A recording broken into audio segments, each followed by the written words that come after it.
ucapkan banyak terima kasih untuk Bapak Ibu semua, Bapak Ibu guru hebat yang telah meluangkan waktunya ikut diseminasi atau berbagi praktik baik terkait budaya positif di sekolah. Izinkan perkenalkan diri Bapak Ibu, nama saya Ang Hermawan. Alhamdulillah CGP Angkatan 10 dari Kabupaten Tasikmalaya pada kali ini mendapatkan tugas untuk menyampaikan atau berbagi praktik baik terkait budaya positif di sekolah. Izin berdiri Bapak Ibu. Baik, Bapak Ibu, dalam kesempatan kali ini berbagi praktik baik, yaitu menyampaikan apa yang telah saya pelajari selama kurang lebih 2 bulan dalam pendidikan guru penggerak ini. Jadi selama 2 bulan ini saya sudah mengikuti baru 1 modul dari 3 modul tuntutan untuk mencapai seorang guru penggerak. Nah, modul pertama ini ada 4 tema yang saya pelajari. Yang pertama ada filosofis pendidikan menurut Ki Hajar Dewantara, ada nilai dan peran guru penggerak, ada visi guru penggerak, dan budaya positif. Nah, di modul 1 ini terkait tentang paradigma dan visi guru penggerak. Jadi semua tentang dirinya, tentang diri pribadi, menekankan di modul 1 ini untuk menguatkan karakter seorang guru. Karena tujuan dari guru penggerak ini terkait tentang kurikulum merdeka dan profil pelajar Pancasila. Jadi sebelum nanti di modul 2 dan 3 ke pembelajaran, maka dikuatkanlah di modul 1 ini. Di modul 1 ini dari 4 tema ini, yang pertama ini terkait tentang filosofi pendidikan Ki Hajar Dewantara. Mungkin terasa asing tapi sering kita lakukan. Jadi filosofi Ki Hajar Dewantara ini sebenarnya sudah kita lakukan, praktekkan, cuma mungkin karena bahasanya, kemasannya yang berbeda. Nah, ini kalau menurut Ki Hajar Dewantara, pendidikan itu dan pengajaran ini ada 2, ada pendidikan, ada pengajaran. Nah, pendidikan dan pengajaran merupakan usaha persiapan dan persediaan untuk segala kepentingan hidup manusia, baik dalam hidup bermasyarakat maupun hidup berbudaya dalam arti yang seluas-luasnya. Jadi Ki Hajar Dewantara mengibaratkan pendidikan ini dalam kehidupan, bukan hanya berada di sekolah. Nah, ini kita sering melakukan ke anak, misalkan ketika di lapangan, bagaimana berbicara yang benar, bagaimana menghormati rekannya. Nah, itu salah satu pendidikan menurut Ki Hajar Dewantara. Kita kan sering ya menegur anak di jalan. Nah, jangan misalkan bermain sesuatu yang membahayakan. Nah, bicara dijaga. Nah, itu salah satu pendidikan menurut Ki Hajar Dewantara. Mungkin sering dan selalu kita lakukan. Nah, selanjutnya, maksud dari pengajaran pendidikan yang berguna untuk kehidupan bersama ialah memerdekakan manusia sebagai bagian dari persatuan rakyat. Manusia merdeka adalah manusia yang hidupnya lahir atau batin tidak tergantung pada orang lain, akan tetapi bersandar atas kekuatan sendiri. Jadi merdeka di sini, anak ini merdeka, tidak ketergantungan dengan gurunya. Jadi ada dan tidak adanya guru, tujuan dari mereka belajar itu adalah anak bisa belajar sendiri. Maka sekarang ada kurikulum merdeka. Jadi kurikulum merdeka itu menunjukkan anak itu ada guru semakin belajar, tidak ada guru mereka sudah mandiri. Karena tujuannya untuk merdeka. Begitu juga dengan gurunya. Jadi merdeka itu tidak ada tekanan, tidak ada tuntutan, tidak ada pegangan. Nah, nanti di berikutnya, nah ini tujuan pendidikan menurut Ki Hajar Dewantara menjelaskan bahwa tujuan pendidikan yaitu menuntun. Nah, ini ada kata menuntun segala kodrat yang ada pada anak agar mereka dapat mencapai keselamatan dan kebahagiaan yang setinggi-tingginya baik sebagai manusia maupun sebagai anggota masyarakat. Ini saya garis bawahi kata menuntun Bapak Ibu. Nah, kalau saya dulu ngajar di kelas itu bukan menuntun tapi menuntut. Contoh, ketika sebelum mengenal Ki Hajar Dewantara ini, saya selalu misalkan anak-anak silakan kerjakan. Saya menganggap anak berhasil ketika mendapatkan nilai 100. Nah, sebenarnya itu bukan menuntun, tapi itu menuntut. Nah, itu tidak diperbolehkan kalau menurut Ki Hajar Dewantara. Kenapa? Karena itu memaksa. Nanti di tema berikutnya akan dijelaskan. Jadi, ketika ada anak belajar di kelas, kita itu tidak boleh menuntut. Nah, kamu harus pintar. Nah, kamu harus dapat nilai ini. Nah, kamu harus bisa olahraga. Nah, kamu harus ini. Nah, itu tidak diperbolehkan kalau menurut Ki Hajar Dewantara. Karena itu katanya menuntut. Tapi yang menuntut, bagaimana menuntut?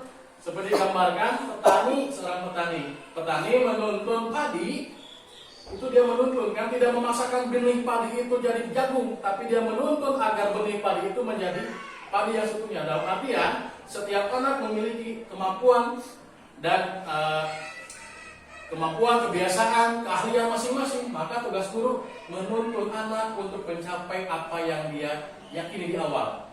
Jadi kalau misalkan ada anak, oh ini anak di akademik agak kurang, tapi olahraganya bagus, maka tugas guru tidak memaksakan anak tersebut untuk bisa akademik, tapi menuntun anak tersebut agar lebih ahli, agar mereka di kemampuannya. Nah, jadi Ki Hajar Dewantara ini sebenarnya ke gurunya lebih enak. Kenapa? Karena kita tidak akan terpaku, ini gagal nih, tidak ada yang lulus, ini gagal nih, tidak ada yang nilai 70. Nah, sebenarnya tidak ke sana, tapi menuntun bagaimana anak menjadi merdeka, yang bebas. Yang berikutnya, ini kodrat. Nah, kodrat dalam maksud Ki Hajar Dewantara ada dua kodrat, kodrat alam dan kodrat zaman. Nah, ini kalau kodrat alam kita sering melakukan sesuai dengan lingkungan kita. Anak sekarang di pegunungan, di perlakuannya akan berbeda dengan anak yang belajar di kota.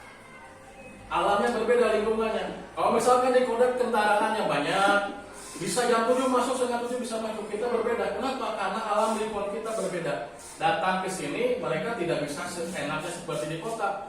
Ada mobil, ada ojek, ada ojol, jam 7 harus tepat. Kenapa? Karena lingkungan. Maka pembelajaran pun harus sesuai dengan alam. Nah, yang berikutnya, ini Ki Hajar Dewantara sejak dulu sudah berpikir pembelajaran itu harus sesuai zamannya, Bapak Ibu. Nah, saya pernah mengajar, kemarin mengajar ke anak itu, selalu bilang, jangan nakal kamu. Bapak saja dulu ketika nakal dibuk, bapak dulu ketika nakal dilempar ke hapus. Ternyata ketika sesuai dengan kodrat zaman ini tidak sesuai, tidak relevan. Kenapa? Zaman sekarang tidak seperti itu. Nah, kalau saya, mungkin Bapak Ibu tidak pernah ya, kalau saya melakukan itu. Jadi ketika ada anak nakal, selalu bilang, jangan nakal. Bapak saja dulu ada guru tuh takut, selalu misalkan membawa penggaris kena teguran, dilempar menghapus. Nah, itu menakut-nakuti. Nah, zaman sekarang bagaimana lingkungan zaman sekarang? Anak-anak karakternya sudah berbeda. Pembelajaranku sama sesuai zamannya. Kalau misalkan dulu kita zamannya hanya sebatas papan tulis, nah sekarang zamannya sudah teknologi. Ki Hajar Dewantara sudah berpikir ini sebelum adanya teknologi. Maka kita pembelajaran sesuai. Maka tidak salah ketika Bapak Ibu sekarang aktif di medsos.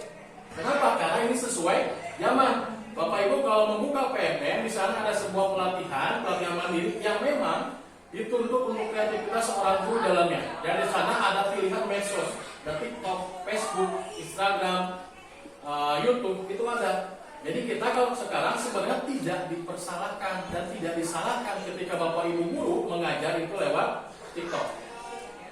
Kenapa? Karena anak akan lebih nyerap itu pembelajaran ketika TikTok. Coba lihat anak-anak ketika pargoy, gerakan-gerakan satu kali lihat mereka hafal. Tapi kalau misalkan kita mengajar, misalkan saya dulu mengajar perkalian, ya sudah tulis hafal. Ada yang cepat, kebanyakan yang lama. Kenapa? Karena memang zamannya sekarang anak itu melek ke teknologi. Jadi ketika sudah dengan lagu-lagu, misalkan anak kelas 1 mengajar perkalian dengan lagu, dengan nada yang disukai oleh anak, maka itu akan cepat. Apalagi misalkan dibarengi dengan musik, masukkan ke konten, ke YouTube misalkan. Silakan anak-anak belajar sekarang lihat YouTube. Pak, apakah anak boleh diperbolehkan bawa handphone? Boleh, asalkan dengan dampingan. Kalaupun tidak memadai, maka menggunakan peralatan yang di sekolah. Nah, Bapak Ibu, dengan konten zaman sekarang ini sebenarnya kita akan mudah. Misalkan saya guru kelas 6 nih selama setahun membuat media pembelajaran elektronik, upload ke YouTube. Ketika suatu saat saya tidak bisa hadir, maka misalkan saya bisa menugaskan ke piket atau guru yang ada di sekolah, Bu, tolong putarkan YouTube saya, channelnya ini, pembelajaran ini. Maka anak akan belajar secara otomatis. Berbeda halnya dengan misalkan mau titip anak saya ini pelajaran materi, maka kita yang titip pun akan merasa terbebani. Belum kelas kita, belum kita harus mengajar, belum materi kelas kita, belum materi yang dititipkan. Jadi dengan itu bisa bermanfaat. Sekarang banyak Bapak Ibu di YouTube, channel YouTube pembelajaran, YouTube, TikTok itu banyak pembelajaran yang menyenangkan. Kalau mau ngambil contoh yang sudah divalidasi, nah kalau YouTube, TikTok kan tidak semuanya validasi ya, di ACC oleh kementerian. Yang sudah di ACC kementerian dan lulus itu ada di PMM. Ada yang namanya praktik baik di sana atau bukti karya. Jadi itu sudah di ACC oleh kementerian, berarti itu sudah legal, sudah memenuhi syarat. Kalau TikTok kan saya kira tidak semuanya, tapi kalau sudah di PMM, itu yang sudah upload di PMM kita cari itu sudah di ACC oleh kementerian, ada tim pengujinya. Nah itu bisa kita terapkan. Di sana banyak permainan, banyak pembelajaran yang lebih menyenangkan, media pun banyak di sana. Jadi belajar kita mengajar itu harus sesuai dengan alam dan zamannya. Alam kita misalkan di pegunungan, maka pembelajaran disesuaikan. Bagaimana ketika nanti pembelajaran IPAS, pengetahuan alamnya kita libatkan ke alam sekitar. Bagaimana di zamannya kita gunakan teknologi pembelajaran, karena kenapa? Ya tadi saya bilang anak sekarang sudah lebih mahir membuat konten di TikTok, lebih cepat menghafal apa yang dilihat di TikTok daripada bapak ibu guru yang terus bicara. Mungkin kalau kita memang ada yang nyampe, tapi kebanyakan itu agak telat berbaga dengan menggunakan teknologi. Karena kenapa? Karena zamannya sekarang sudah masuk ke teknologi. Nah, jadi pembelajaran Ki Hajar Dewantara itu membuat anak merdeka dan pembelajaran harus sesuai dengan alam dan zamannya. Itu materi yang pertama. Yang berikutnya ini ada nilai dan guru penggerak. Judulnya nilai dan guru penggerak, namun ini bisa dimanfaatkan, dikolaborasi oleh kita semua. Kenapa? Karena ini saya yakin Bapak Ibu sudah pernah melakukan ini semua. Cuma karena ini di modulnya itu ada guru penggerak, sebenarnya ini guru pun bisa melakukan. Nah sebelum itu, Bapak Ibu, ini kebutuhan dasar manusia. Jadi kebutuhan dasar manusia itu 5 ini. Semua anak, guru, orang tua, wali murid, siapapun kebutuhannya sama. Yang pertama mendapatkan kasih sayang dan rasa diterima. Jadi ketika ada anak yang nakal di kelas, tidak semata-mata dia nakal, tapi dia mencari kasih sayang. Kenapa? Ingin diperhatikan.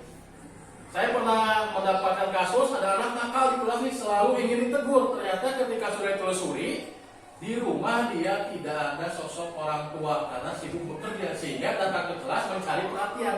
Apa yang diinginkan? Dia menginginkan kasih sayang dari orang lain, baik itu dari guru, dari rekan, sehingga selalu mencari perhatian. Yang berikutnya kekuasaan. Apa kekuasaan? Kita sama, anak-anak di kelas selalu ada yang ingin mengatur, karena memang itu kebutuhannya. Bagaimana cara kita membuat dalam pembelajaran? Kita beri amanah untuk menjadi seorang pimpinan di kelas. Contohnya ketua kelas, terlalu tinggi ketua kelas, ketua kelompok, maka ini akan berhasil. Bertahan hidup. Nah ini bertahan hidup ketika anak berkelahi, mempertahankan dirinya. Ini ada di sini kebebasan. Nah ini kebebasan. Ada kalanya anak di kelas itu tidak bisa kita tegur. Nah diam, ulang lagi. Nah diam, ulang lagi. Nah kerjakan, tidak mengikuti. Kenapa? Karena dasar kebutuhan manusia yang pertama bebas. Bagaimana? Maka kembalikan ke filosofi pendidikan Ki Hajar Dewantara yang merdeka, tidak ada tuntutan. Jadi kita harus menuntut. Berikutnya kesenangan. Ini jelas ya, setiap manusia selalu ada sisi kebutuhan kesenangan. Beda-beda. Ada anak yang merasa senang, yang merasa fresh ketika mereka bermain game. Nah, berarti pembelajaran pun kita harus sesuaikan. Oh, anak ini akan lebih terpacu emosinya, akan lebih terpacu pemikirannya ketika pembelajaran berupa game. Bagaimana caranya? Kita harus kreatif, inovatif.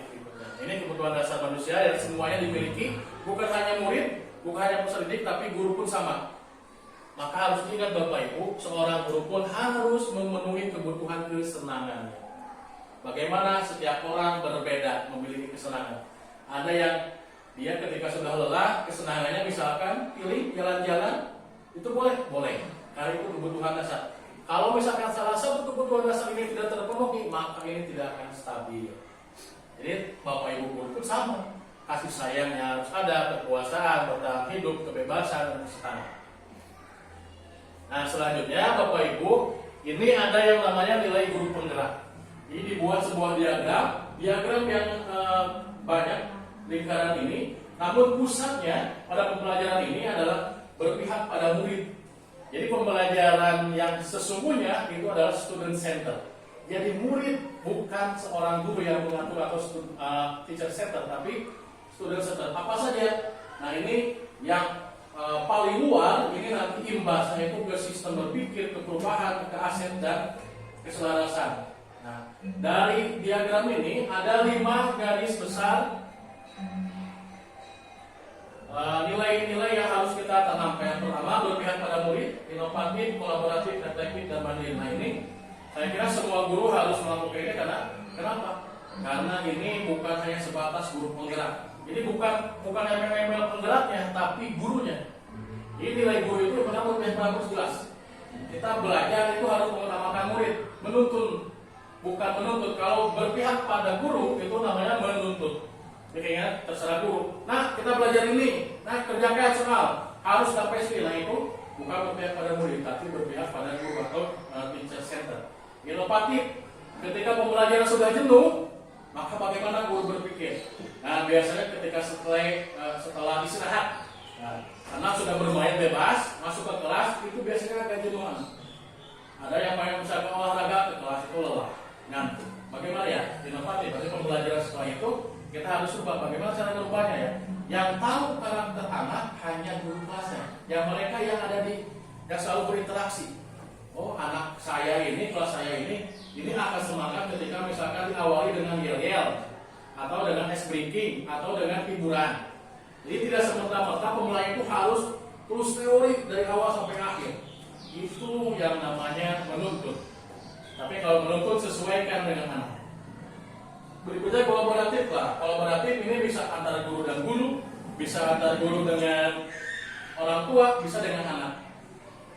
Bapak Ibu pernah melakukan pembelajaran kolaboratif dengan orang tua?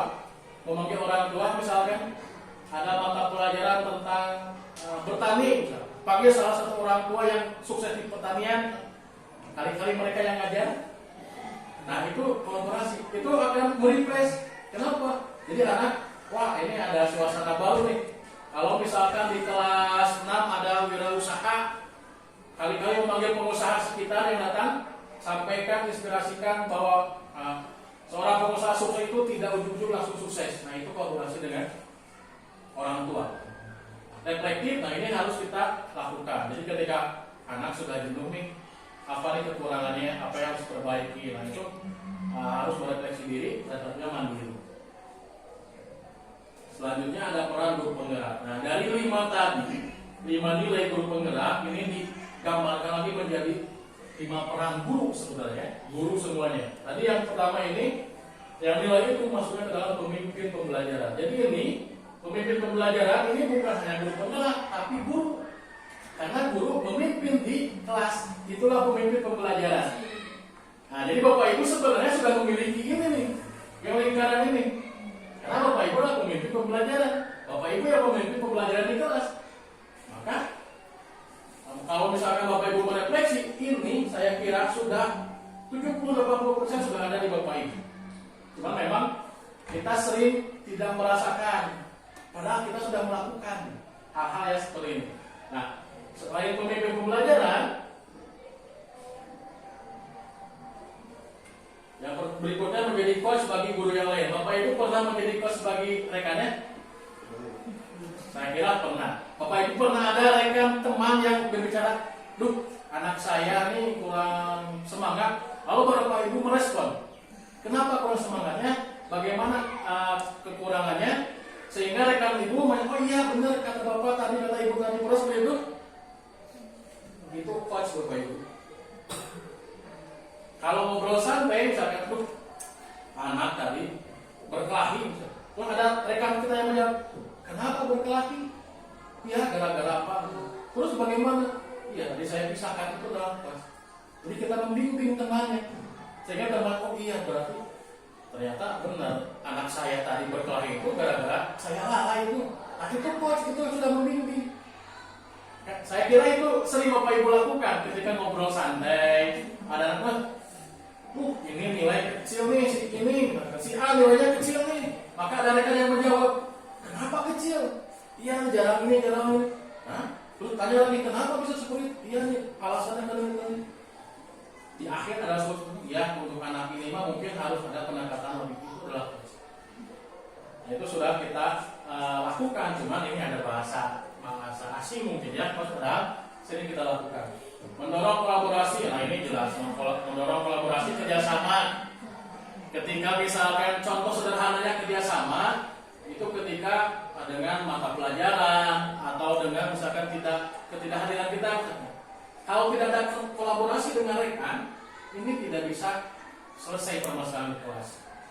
Bapak Ibu tidak ada nih, maka ada guru yang lain secara sadar, secara ikhlas masuk ke kelas mendampingi, itu kolaborasi. Kalau tidak ada kolaborasi maka tidak akan terjadi. Kepemimpinan murid, nah ini Bapak Ibu sudah melakukan, contohnya misalkan dengan adanya ketua kelas, ketua kelompok, pembelajaran misalkan anak ada satu orang ke depan menjelaskan, ini kepemimpinan murid. Berikutnya komunitas, nah ini mungkin harus kita buat lebih menggaung lagi komunitas praktisi. Ini kumpulan guru. Jadi kalau misalkan dulu kita hanya kumpul ngobrol, sebenarnya itu komunitas praktisi. Cuma sekarang kenapa harus ada komunitas praktisi namanya, dan kenapa harus misalkan kita kembali di data, tiap daerah ada pendataan kombel ya, komunitas belajar. Karena kedepannya setiap kombel itu akan ada pembinaan dari kementerian. Jadi kenapa PIC di kita misalkan kembali dari Pak Kepala kan pada link, silakan isi pendataan komunitas belajar. Untuk apa? Komunitas praktisi komunitas belajar ini kedepannya itu akan diakui oleh kementerian. Apa yang dapatnya? Akan ada pendampingan. Jadi sebenarnya kita sering kan Bapak Ibu ngobrol misalnya diskusi soal pembelajaran, permasalahan, dan ada satu guru yang menyampaikan ini nih solusinya, itu komunitas praktisi. Dan itu sudah bisa kita buat, cuma kita buat legalitasnya saja.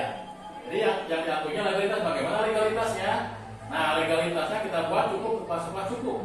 Untuk apa? Agar nanti ketika kita agendakan 2 bulan sekali, 1 bulan sekali kumpul bareng, tidak usah formal diskusi, menyelesaikan permasalahan, dan kita buatkan agendanya, dan itu bisa dibuatkan sertifikat kombel, komunitas belajar atau komunitas praktisi. Itu diakui, Bapak Ibu lebih diakui sertifikat kombel daripada sertifikat yang sering berseliweran di WA. Ikuti, share ke 5 orang, share ke 5 grup. Lebih diakui sertifikat komunitas yang diadakan sekolah. Itu lebih legal dan lebih diakui oleh kementerian atau PNM daripada kita yang sering ya di WA. Sebarkan ke 5 grupmu, screenshot kirim.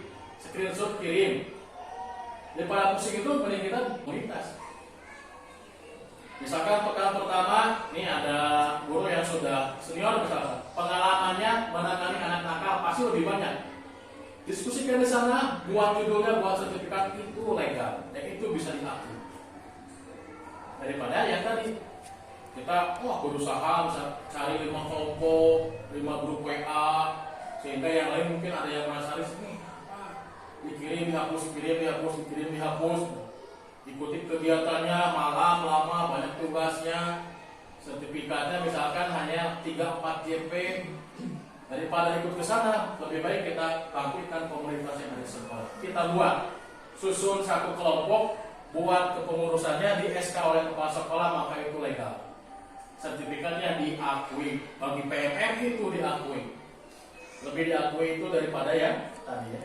Nah, 5 ini sudah kita tanamkan, namun kita sekarang tinggal membuat yang komunitas ini lebih legal lagi. Walaupun memang sering gitu ya, ngobrol di kelas, permasalahan ada solusi dari teman, solusinya diterapkan kan. Dan ngobrol nih ada anak tidak bisa belajar, ngantuk terus, ini harus ini. Kita coba terapkan komunitas praktisi menyelesaikan permasalahan yang ada di kelas. Nah, jadi mari kita berikutnya. Dari peran dan nilai seorang guru ini kita buat lebih kuatkan lagi, karena itu sudah ada di diri kita, kuatkan lagi agar lebih terlihat seorang gurunya. Jadi karena memang gurunya ini harus terlihat, karena sekarang guru itu selalu disorot ya. Apapun hal kecil yang terjadi di belahan bumi mana, maka yang imbasnya semua guru. Satu hal guru yang melakukan kesalahan yang kena imbasnya semua guru. Apalagi sekarang medsos, makanya medsos guru itu akan mendukung image guru. Nah, jadi kalau ada image guru yang jelek, kita imbas dengan medsos kita yang baik sehingga tertutupi. Nah, ini nilai-nilai dan peran guru. Nah, berikutnya ini ada yang namanya visi. Visi guru penggerak. Istilahnya guru pelaku. Bapak Ibu masuk kelas tiap tahun harus memiliki visi. Saya tahun ini untuk anak kelas saya mau seperti apa. Nah, kalau ini tugasnya karena memang judulnya visi guru penggerak, maka harus dibuat visi. Jadi Bapak Ibu masuk kelas, oh sebentar lagi tata jalan baru nih, masuk kelas yang baru, siswa yang baru, maka tanamkan saya mau membuat anak seperti apa. Nah, buatlah sebuah visi. Nah, ini contoh yang saya buat kemarin. Sebelum itu, nah visi ini dibuat oleh IA ya, tim apresiatif dikenal sebagai manajemen. Ini cara, nah ini secara kasarnya untuk merumuskan visi itu memang tidak harus, oh saya visi ini, tapi lihat dari tahapan-tahapannya. Nah tahapannya ini ada bagian buat pertanyaan, ambil pelajaran, gali mimpi, jabarkan rencana, atur eksekusi. Jadi di tahapan ini buat apa? Kita masuk ke kelompok tahun ini pertanyaan besar di kelas itu apa anak? Oh saya memiliki pertanyaan anak ini kurang ini. Maka pelajaran, oh kemarin saya sudah menerapkan tahun ini. Ketika ada anak seperti ini saya terapkan seperti ini kurang berhasil. Maka cari berikutnya. Oh mimpi saya tahun ini anak harus apa? Jabarkan rencananya, atur eksekusi. Nah kemarin selama ini kurang lebih dua pekan saya mempelajari modul ini. Akhirnya terbuatlah yang namanya visi saya kemarin itu membuat pembelajaran mantap jiwa. Nah, kenapa? Karena harus ada nilai-nilai dimensi dari profil pelajar Pancasila yang 6. Dan 6 itu anaknya banyak, bukan hanya 6. Ketika muncullah pembelajaran yang mantap jiwa, mandiri, tanggung jawab, peduli, jujur, inovatif, dan berwawasan. Nah, ini sebenarnya anak kita bisa terlihat dengan jelas mandiri tadi. Masuk pokok setengah 8, anak sudah siap-siap masuk kelas itu sudah mandiri. Tanggung jawab, tidak ada guru kelas kondusif, itu tanggung jawab. Jujur atau peduli, ada rekan yang sakit, ada rekan yang tidak sekolah, bertanya kemana, sedang apa, kemarin kemana, apa yang dilakukan itu peduli. Jujur, ini jelas ya jujur. Inovatif, nah ini inovatif dalam pembelajaran, misalkan dengan tugas. Ketika Bapak Ibu guru memberikan contoh A, anak bisa kreatif, mencari yang lain. Berwawasan jelas, ini tujuan akhir kita, anak lulus dari kelas kita itu harus membawa wawasan yang lebih. Jangan sampai kita keluar ganti kelas, anak naik jenjang itu tidak mendapatkan apa yang mereka miliki. Nah ini kenapa saya mengambil mantap jiwa ini, karena memang tujuannya ke sana. Nah dari visi ini harus ada sebuah perubahan. Nah, ini perubahannya. Jadi dari visi ini dijabarkan lagi. Nah prakasa perubahan atau kita lebih mengenal dengan misi. Nah, saya ambil satu misi di sini yaitu pemanfaatan teknologi untuk membuat media pembelajaran interaktif. Kenapa? Karena di sini akan ada mandirinya di sana. Ketika membuat media pembelajaran, maka anak akan lebih mandiri pembelajaran. Nah, ini visi tiap orang berbeda. Tiap orang berbeda, namun harus misalkan sesuai dengan tujuan sekolahnya. Jadi, visi ini berhak Bapak Ibu berubah berhak. Kapan saja dan waktunya kapan. Bapak Ibu yang mengetahui. Oh, setiap ajaran baru nih, saya menargetkan tahun ini anak didik saya harus seperti apa? Buatlah visinya. Simpan di kelas. Visi kelas 3, visi kelas 4. Maka anak target masuk ke kelas itu sudah, oh ya, saya harus jadi seperti ini. Bapak Ibu bisa, oh ya, saya harus menciptakan, harus menuntun anak seperti ini. Nah, itu di visi. Nah, ini misinya, proses perubahannya, saya ambil salah satunya, itu penggunaan teknologi. Kenapa teknologi? Karena memang ada dengan sesuai kodrat zamannya. Nah terakhir, materi terakhir ini budaya positif. Nah budaya positif ini budaya yang harusnya sudah terbiasa. Nah ini sudah terbiasa, cuman bahasanya mungkin yang agak berbeda. Yang pertama disiplin. Bapak Ibu, disiplin menurut Bapak Ibu seperti apa? Tepat waktu. Ada lagi disiplin. Menurut Bapak Ibu, oh ini anak disiplin nih, tepat waktu. Saya tepat waktu. Ada hukuman tidak disiplin? Ada sanksi tidak kalau disiplin? Anak yang tidak disiplin dihukum? Dihukum, diberi sanksi. Oke. Nah, Kita lihat disiplin tadi salah satunya tepat waktu, terus ada sanksi atau hukuman. Sebenarnya disiplin itu seperti apa? Nah ini gambaran besarnya terkait disiplin positif ya, berarti ada kontrol dan sebagainya. Nah nanti ini akan dijabarkan tiap slide ya. Nah Bapak Ibu, disiplin, nah ini secara teorinya ya, artinya itu disiplin itu belajar. Kalau belajar berarti harus ada yang berubah. Nah jadi arti dari disiplin itu yaitu belajar. Nah konotasi dengan disiplin diri dan murid-murid Sekratos, nah ini teori landasan dasar ya. Budaya kita makna disiplin telah berubah menjadi sesuatu yang dilakukan seseorang pada orang lain untuk mendapatkan kepatuhan dengan cara dihukum ya. Kecenderungan umum adalah menghubungkan kata disiplin dengan ketidaknyamanan, bukan dengan apa yang kita hargai atau aspek tadi. Nah, saya dulu pernah anak ketika tidak disiplin datang terlambat apa? Lari, padahal sedang di kelas. Anak tidak misalkan mengganggu push up, sedang di kelas. Atau misalkan ada anak yang merusak media kelas, saya suruh denda. Nah, hukuman, apakah anak akan nyaman dengan itu? Kira-kira kalau misalkan ada anak telat nih, suruh nyanyi, kalau anak tersebut memang ingin menyanyi, apakah akan diulangi tidak? Nah, kalau misalkan dia suka nyanyi, maka dia akan berulang kan? Nggak apa-apa deh, saya suka nyanyi ini. Tapi tidak akan diulangi ketika memang dia tidak bisa. Nah, berarti itu ketidaknyamanan. Nah, itu disiplin yang saya juga melakukan itu. Kamu ke sana, lupa, lari, push up, angkat badan. Orang sedang di kelas. Ternyata kalau menurut kata ini, nah ini tidak sesuai karena disiplin artinya itu yaitu belajar, bukan mengukur. Nah, kalau menurut Ki Hajar Dewantara, disiplin itu sama dengan merdeka. Artinya tidak hanya terlepas dari perintah, akan tetapi juga tetap buat memerintah diri sendiri. Jadi disiplin itu tidak disuruh. Dia datang merdeka dan tidak ada tuntutan, tidak paksaan. Misal, kalau saya dulu pernah membuat aturan di kelas, siswa atau anak yang terlambat 5 menit keliling lapangan 10 putaran. Wah, disiplin loh, saya disiplin. Wah, anaknya tidak telat nih, masuk terus. Ternyata bukan disiplin, tapi takut. Ternyata kalau menurut Ki Hajar, bukan itu disiplin. Itu kan tidak sadar diri, tidak dengan keyakinan dia, tapi karena ada tekanan. Nah, itu mungkin ya Kak, saya juga sama ketika menjalani, ternyata sudah keliru gitu berpikir. Ternyata benar, anak itu datang tepat waktu itu bukan karena dia ingin disiplin, tapi karena takut. Akhirnya apa? Akhirnya saya tidak disenangi. Musuh bapak yang sama di hukum wae. Pelajaran di bapak yang sama pagi-pagi sudah lari. Kalau anak yang malas lebih memilih lari. Kenapa? Tidak belajar. Apalagi pelajarannya memang menurut dia susah.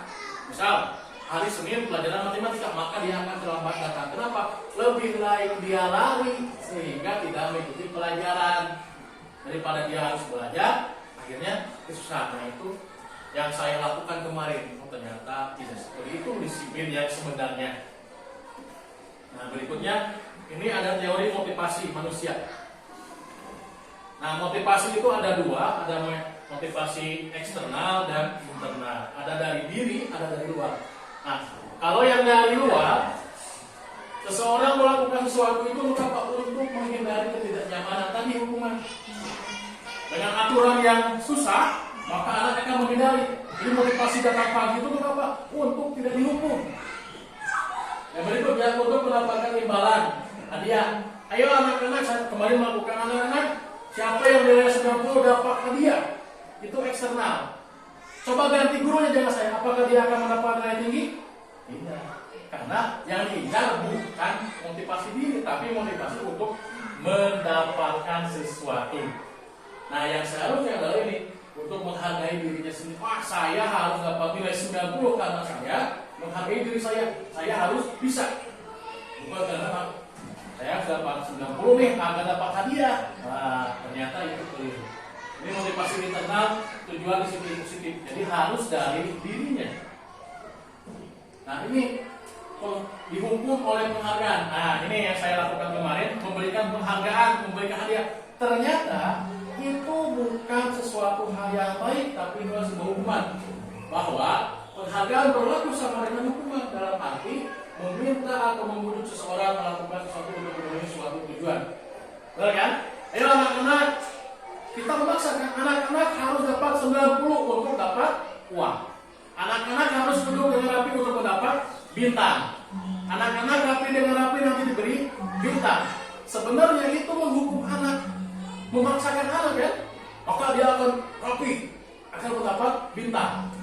Maka dia akan mendapatkan nilai yang besar, akan dapat hadiah. Ganti guru, ganti metode. Apakah anak akan seperti itu?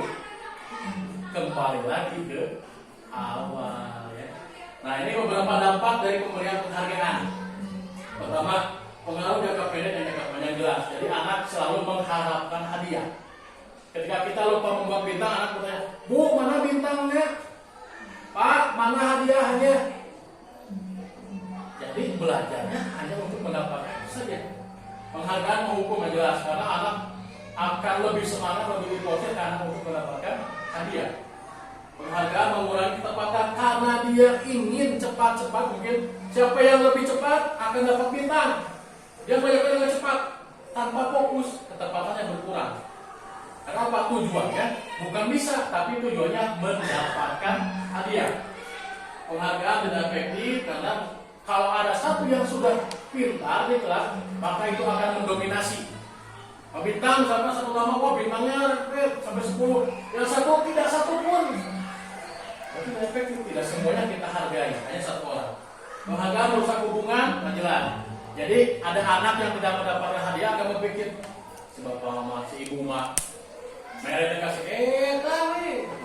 Karena orang bisa jadi, dia akan menjaga jarak dengan guru. Kena keburu kerjakan, tak mau menang iya. Nasi bapak eta, si ibu eta, pasti kan kata. Nah, ini merusak hubungan, maka kita akan terbagi. Kelas-kelas di kelas itu akan terpisah. Dihukum oleh penghargaan menurunkan kualitas, ya. Penghargaan mematikan kreativitas, penghargaan mengurangi motivasi dalam tim. Jadi motivasinya hanya untuk mendapatkan hadiah. Nah ini Bapak Ibu contoh. Ini ada yang namanya hukuman, ada konsekuensi berbeda. Kalau hukuman yang menyakitkan harus terjadi. Tadi saya contoh. Lari menyakitkan bagi anak. Pertama dia malu, kedua lelah. Berikutnya membuat anak sakit, fisik atau hatinya. Ketika di kelas dimarahi, dibilang misalkan kata-kata yang tidak pas. Kalau misalkan mengena kepada anak yang memang memiliki perasaan lebih, maka dia tidak akan menyukai gurunya. Sudah. Tidak mau belajar di sebuah pentak, kembali ke salah satu disarekan harus berubah. Anak membenci disiplin. Ini kenapa? Karena dia kalau yang nyeleneh dia akan membohongi terus, sehingga dia tidak disiplin. Adanya paksaan karena takut harus lari, mendorong anak menyakiti diri sendiri, konsep diri yang buruk, anak belajar untuk menyembunyikan kesalahan, banyak yang bohong kan. Siapa yang tidak mengerjakan tugas? Ya, karena takut dihukum. Marah, rasa bersalah, dipermalukan, merasa tak dihargai. Ini hukuman. Berbeda dengan yang namanya konsekuensi. Nah, kalau konsekuensi ini sesuatu harus terjadi. Contoh misalkan ketika ada anak merobek buku temannya, nah, kalau dihukum kita pasti suruh push up, suruh lari. Tapi kalau konsekuensi maka dia harus bertanggung jawab apa yang dilakukan. Kalau merobek buku maka dia harus kembalikan apa yang dia robek dengan syaratnya. Kemudian itu konsekuensi. Ada hukum yang berbeda. Yang melakukannya merobek buku, tapi sanksinya lari kan tidak nyambung. Bukunya tetap robek kan? Tidak ada solusinya. Membuat anak merasa tidak nyaman, anak menghargai disiplin, stimulus tanggapan, mendorong anak agar mudah menyesuaikan diri, konsep diri, anak belajar. Nah ini perbedaannya. Jadi kalau hukuman itu cirinya tadi tidak sesuai ketika belajar di kelas, dihukum di lapangan. Ketika anak melakukan kesalahan, misalkan membawa air minum, tumpah ke meja, tempat meja, dihukumnya lari. Nah itu hukuman. Tapi kalau konsekuensi bersihkan, karena dia sesuai dengan yang dilakukan. Nah, Bapak Ibu. Nah, saya ingin bertanya di 1, 2, 3, 4, 5, 6, 7. Ada 7 peristiwa. Yang nomor 1, mencatat satu sekali di dalam buku kalimat. Dalam buku kalimatnya, saya tidak akan terlambat lagi karena terlambat ke sekolah. 100 kali dalam buku. Ini masuk hukuman atau konsekuensi? Hukuman konsekuensi. Hukuman konsekuensi. Terlambat, siswanya terlambat dan mencatat di buku 100 kali. Saya tidak akan terlambat lagi. Hukuman konsekuensi. Hukuman. Kita simpan. Pertama hukuman. Yang kedua, lari mengelilingi lapangan basket 2 kali karena terlambat hadir di sekolah. Hukuman. Lanjut. Murid diminta untuk push up 15 kali karena tidak menggunakan masker. Hukuman. Menggantikan kertas tugas teman yang telah dicoret-coret. Konsekuensi. Membersihkan tumpahan air. Murid disuruh untuk mengenakan sepatu seharian di sekolah karena tidak mengenakan sepatu hitam. Hukuman konsekuensi. Murid disuruh untuk mengenakan sepatu seharian di sekolah karena tidak mengenakan sepatu hitam. Hukuman konsekuensi. Nah, lari mengelilingi lapangan basket 2 kali karena terlambat 10 menit untuk pelajaran PJOK. Hukuman konsekuensi. Coba kita cek. Betul? Nah, Bapak Ibu kan sudah paham ya, mana yang namanya hukuman, mana yang konsekuensi. Jelas ya.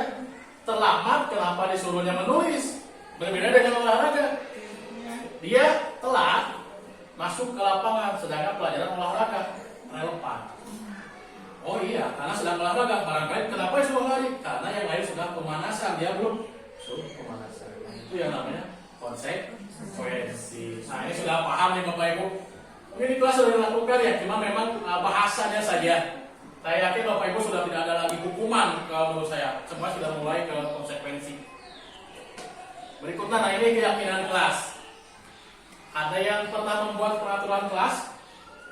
Di kelas, peraturan kelas 1, peraturan kelas 2, 3, 4, 5 disepakati oleh semua yang pernah? Ada ya? Nah, pasti ada. Didokumentasikan tidak? Nah, saya dokumentasikan ya, dibuat, ditulis tangan atau di print, disimpan di kelas. Nah, dia ada yang namanya keyakinan atau peraturan kelas. Apa bedanya? Kita simak di sini. Mengapa tidak peraturan saja? Mengapa harus keyakinan? Peraturan harus menggunakan helm. Ini contohnya, memiliki peraturan 3M. Mengapa kita memiliki peraturan? Untuk mendukung motivasi intrinsik, kembali ke nilai-nilai atau keyakinan lebih menggerakkan. Kalau peraturan itu kita yang menentukan. Biasanya, walaupun ada diskusi dengan anak, tapi kita mengarahkan. Ayo, bisa saya dulu ini. Nah, kalau terlambat mau apa? Ya, gimana kalau lari? Kan saya bilang, bagaimana kalau lari? Setuju Pak. Mau berapa kali? Saya bilang 5, 10, atau 15. Berarti bukan dari keyakinan anak, tapi guru yang mengarahkan. Itu peraturan. Berbeda dengan keyakinan. Harus semuanya. Nih. Jadi yang paling bawahnya itu adalah peraturan. Paling kerasnya. Naik ke keyakinan, ke lingkungan. Kalau keyakinan kelas sudah baik semua, maka lingkungannya ini akan baik, maka budaya positif di sekolah ini akan terlihat. Jadi ada ciri khas. Oh, ternyata anak Cibuntir itu seperti ini. Kenapa? Pertama dari peraturan kelas. Nah, ini sebelum ini buat dulu peraturan kelas agar lebih terbiasa. Nah, sudah mulai terbiasa, kita rubah ke keyakinan. Biasanya kan kalau misalkan anak awal-awal masuk itu sulit ya mengungkapkan. Misalkan kalau apalagi gurunya baru mengungkapkan. Kita arahkan nanti setelah mereka dekat dengan kita buat keyakinan. Nah, keyakinan kita sudah baik, maka lingkungan budaya akan berubah. Ini kesepakatan kelas, contohnya tepat waktu, mengucapkan salam. Ini kesepakatan kelas. Jadi anak-anak sekarang kalian sudah masuk ke kelas 5 nih. Kira-kira selama setahun mau apa? Tidak seperti apa. Nah, jadi anak kita ya diam saja. Jangan mengarahkan. Bagaimana kalau seperti ini. Nah, itu kan mengarahkan. Disiapkan anak, jadi konsekuensinya ya anak yang tentukan. Konsekuensinya apa? Nah, kita yang sesuaikan. Ini contohnya misalkan selalu kembalikan buku ke tempatnya, itu peraturannya. Keyakinan kelas apa? Tanggung jawab. Jadi dibuat di kelas keyakinan kelasnya itu semua murid harus tanggung jawab. Kalau peraturan, buku dikembalikan ke raknya. Nah, kalau keyakinan kelas yang anak buatnya semua anak harus bertanggung jawab, bukan hanya mengembalikan buku, ruangannya harus rapi. Nah, kalau peraturan lebih spesifik, dilarang mengganggu orang lain. Apa keyakinannya? Harus menghargai, menghormati orang lain. Nah, ini salah satu contoh peraturan dan keyakinan kelas. Nah, ini kemarin salah satu tugas yang saya lakukan terkait tentang keyakinan kelas. Jadi tugas-tugasnya seperti ini, tidak susah, cuma kita harus buat.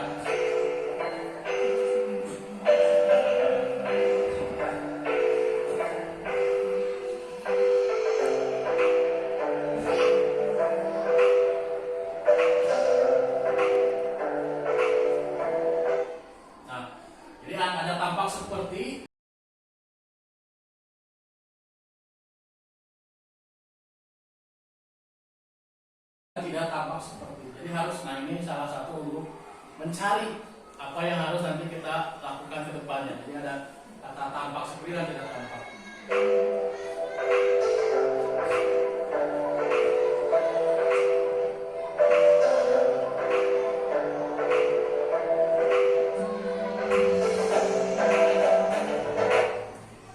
Ini yang harus, nah itu yang tidaknya Bapak. Nah ini diskusi dengan anak, jadi anak yang menentukan, Pak harus minta izin ketika keluar. Oh iya, ternyata itu. Yang tidak baiknya apa? Mengambil barang. Nah itu ada tampak seperti ini terlihat, dan yang tidak boleh terlihat seperti apa.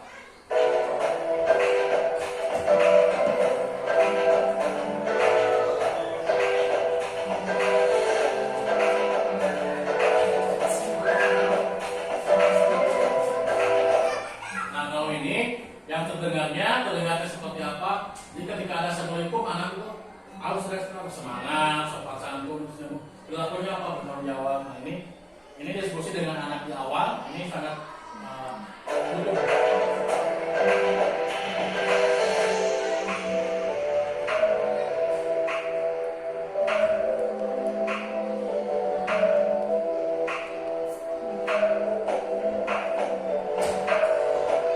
Ini juga sama, ini diskusi dengan anak.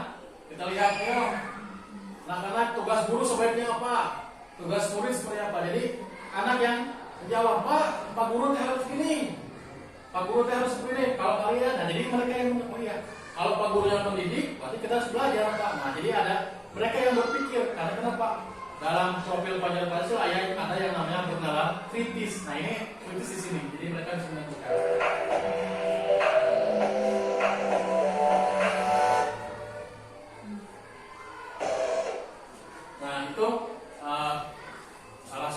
Salah satu untuk menerapkan keyakinan kelas. Jadi harus ada diskusi terlebih dahulu.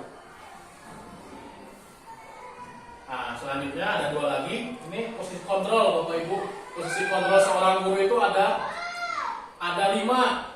Ada yang penghukum, ada pembuat bersalah, ada teman, ada pemantau, ada manajer. Kalau saya dulu sebagai penghukum, kenapa? Datang, itu penghukum. Ini ada 5 posisi kontrol, dan sebaiknya kita ada di mana? Ini posisi kontrol. Ini ternyata motivasi ini gagal, itu sebagai penghukum dan membuat rasa bersalah itu gagal. Nah, pembuat rasa bersalah contohnya, Bapak sering bilang, Bapak kecewa lihat kelas ini tidak bisa apa-apa. Itu anak kan punya karunia si Bapak, sampai ketat. Itu anak besar-besar ternyata itu tidak bisa berhasil. Karena kenapa? Karena menghargai. Besok mau rajin kan kalau si Bapak. Jadi karena orang lain dari luar. Apa yang sebaiknya ini bisa sukses dari sebagai teman atau pemantau. Nah kalau teman kita berbicara dengan teman seperti apa? Pemantau sama. Kalau pemantau itu hanya mengarahkan, mengingatkan. Nah, kamu terlambat nih. Apa nih konsekuensinya? Hanya mengingat ke sana. Tapi yang baik itu adalah dari manajer. Kalau ini teman pemantau kita yang masih mengingatkan. Nah ini. Nah kalau yang ini manajer ya. Manajer mah hanya pengarah ke anak yang menentukan. Nanti ada contohnya. Ini pertanyaan-pertanyaan membuat orang tersebut salah. Saya kecewa, ibu kecewa, bapak kecewa. Nah, penghukum kamu tidak pernah benar melakukannya. Coba ini, coba itu. Kalau teman, ayolah. Nah, beda kan bahasanya ayolah. Kalau pemantau, apakah kamu mau mendapatkan stiker bintang ini? Nah, kalau manajer, bagaimana kamu bisa menyelesaikannya? Jadi dia tanya, ada apa? Oh iya Pak, saya bersalah, saya ini. Kenapa melakukan itu? Ya karena ini. Terus kamu mau bagaimana? Ya Pak, saya tidak akan mengulanginya. Untuk memperbaikinya apa? Saya mau ini Pak. Nah, jadi manajer jadi mengarahkannya. Ini salah satu contoh.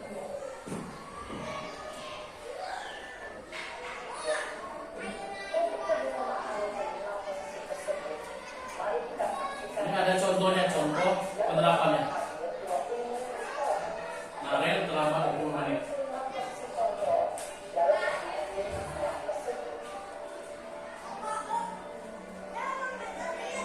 Ini posisi penghukumnya seperti ini.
Beda dari ada menarik ya.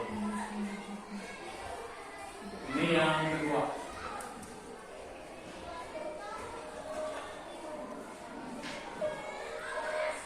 Dia membuat merasa bersalah.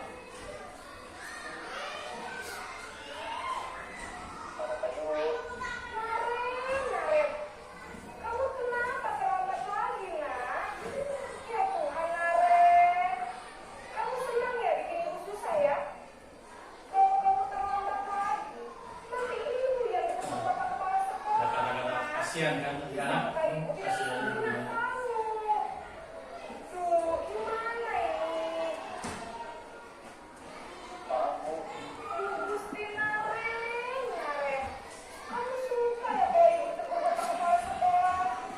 Ini takut-takutin.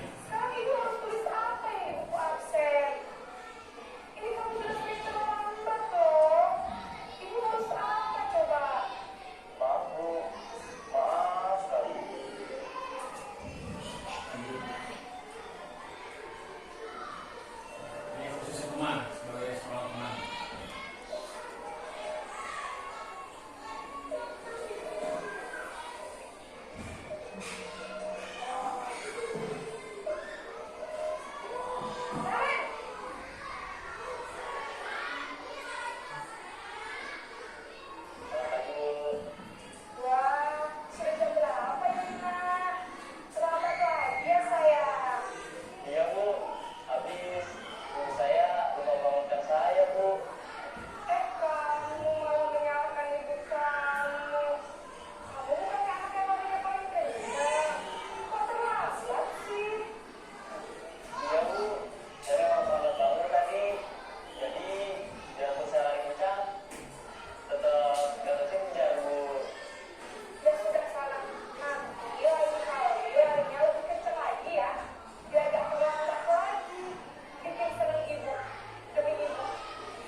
Ini yang pemantau.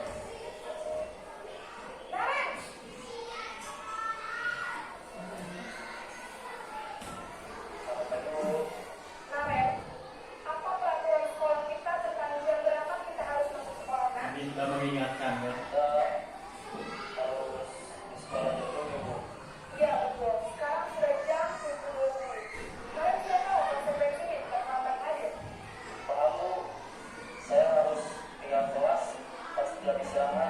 Jadi pemantau mengingatkan. Dan ini yang terakhir. Yang manajer.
Kalau manajer bertanya timbang balik apa yang dilakukan, apa yang pernah dilakukan. Berbeda dengan pemantau datang, kamu kenapa terlambat? Apa yang kamu ingat? Nah, kalau ini anak yang mengungkapkan sendiri, ini yang sebagai manajer ya. Nah, itu diterapkan ke dalam segitiga restitusi ini. Jadi apa segitiga restitusi? Segitiga restitusi itu percakapan ini bisa bukan hanya guru ya, orang tua juga bisa. Percakapan kepada anak untuk membuat anak lebih mandiri atau bertanggung jawab. Ada 3 langkah dalam segitiga restitusi. Yang pertama, menstabilkan identitas, validasi tindakan yang salah, dan menanyakan keyakinan. Menstabilkan identitas ini berdasarkan prinsip membuat kesalahan adalah bagian dari proses, jadi tidak menyalahkan. Ya, stabilkan identitas sehingga anak dari yang kata yang gagal itu kembali, ternyata bukan saya saja. Ini tentang identitas. Ini tindakan yang salah, bertanya tadi kan, apa yang kamu lakukan? Saya terlambat Bu, saya karena apa? Terus meyakinkan apa keyakinannya? Ini Bu, konsekuensinya. Oh saya akan seperti ini. Nah, ini 3 ini ada contoh penerapannya. Nanti ada contoh yang saya lakukan. Kemarin membuat. Ini salah satu contohnya.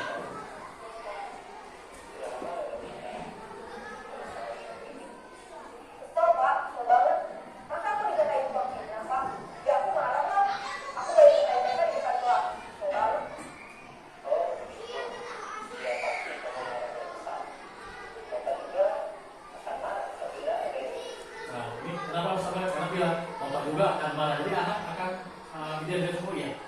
Saya sebagai manusia, berarti bapak juga sama. Jadi di awal jangan langsung kamu salah, tapi di sini disampaikan. Ini ada kata bapak, oh iya, bapak juga kalau seperti itu pasti akan marah. Nah ini jadi anak akan lebih stabil.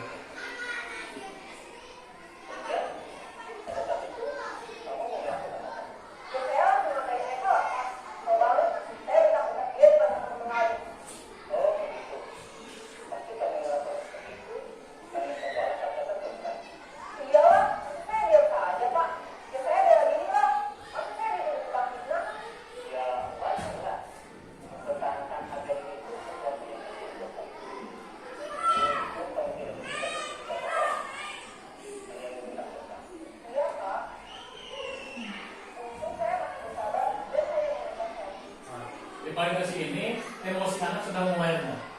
Kenapa? Karena gurunya tidak menyebutkan, tapi dia mengimbanginya sehingga yang tadi awalnya dia emosi, nah ini sudah mulai tenang kembali.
tidak akan tersalahkan karena anak yang membuat, oh ya Pak saya akan seperti ini.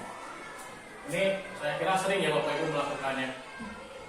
Ini salah satu kemarin contoh saya. Nah, dua ada dengan Dipa dan Fitri sama mempraktikkan seperti itu. Ternyata memang dari timbal balik bahasanya juga berbeda. Ketika dengan yang biasa saya lakukan, salah, yang beda. Raut muka, wajah, selesai berbicara pun berbeda. Ternyata memang lebih mengasihkan menjadi manajer. Dan kita sering melakukan itu, cuma kita tidak menyadarinya. Oke, itu mungkin Bapak Ibu yang bisa saya sampaikan terkait budaya positif kali ini. Barangkali sebelum saya tutup ada yang mau ditanyakan, diserikan, diperbolehkan. Kalau memang Pak nanti saja di kemudian hari boleh. Kalau sekarang dipersilakan. Ada Bapak Ibu? Ada cukup? Oke, baik. Bapak Ibu, barangkali nanti di kemudian hari ada yang kita sharingkan, kita diskusikan terkait ini permasalahan. Baik, kita akan diskusi bersama dengan komunitas praktisi kita, sehingga acara seperti ini kita akan mendapatkan ilmu dan mendapatkan tambahan sertifikat untuk kebutuhan kita semua. Mungkin itu yang bisa saya sampaikan. Terima kasih sekali lagi. Mudah-mudahan kita bisa menerapkan apa yang kita dapatkan hari ini kemudian, sehingga budaya sekolah kita menjadi lebih baik. Terima kasih. Wabillahi taufiq wal hidayah. Wassalamualaikum warahmatullahi wabarakatuh.